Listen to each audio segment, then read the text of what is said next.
Habang pauwi ako kanina mga kapagkat, katapos ng konting laro sa gym, eto, may nakikita na naman ako. Seasonal na naman na prutas mga kapagkat. Kumuha lang ako ng kaunti, matikman ko lang. Sarguelas sa Ilocano mga kapagkat, hiningguelas Tagalog. Nakakatuwa lang isipin mga kapagkat, balikan yung mga elementary days. Elementary days kami noon. Pagka-out namin sa eskwela, yung dinadaanan namin kung saan kami umuwi, kada panahon ng ganito, siningguelas, may dalawang puno doon na siningguelas, mga kapagkat siningguelas, yung Tagalog ito. Pero yun, ipinagbabawal na kuhanan ng may-ari kasi sa tingin ko, binebenta na nila noon yung prutas na ganito, mga kapagkat. Pero alam niyo naman, ang isip ng mga kabataan, mga bata, I should say, makukulit.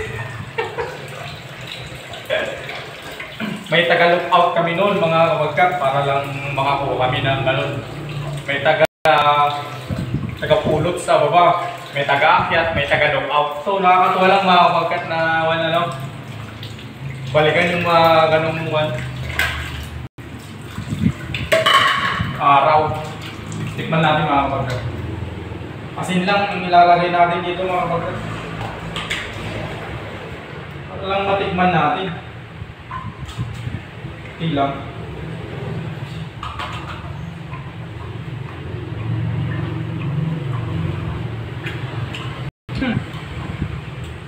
Sabi siya mga kapagkat, panalo.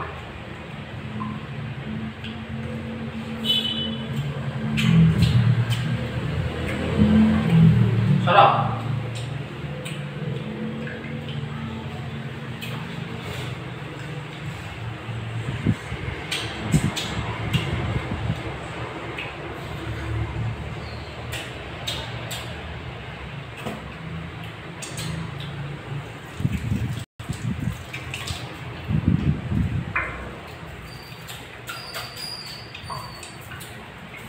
At syempre, mag-juice tayo.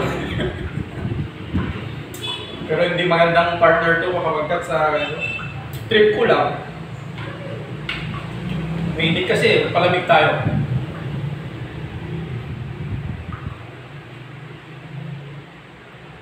Suabe.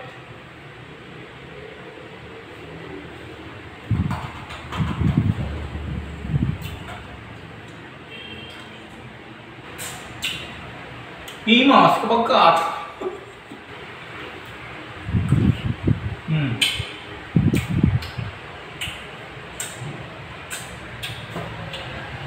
Manalo.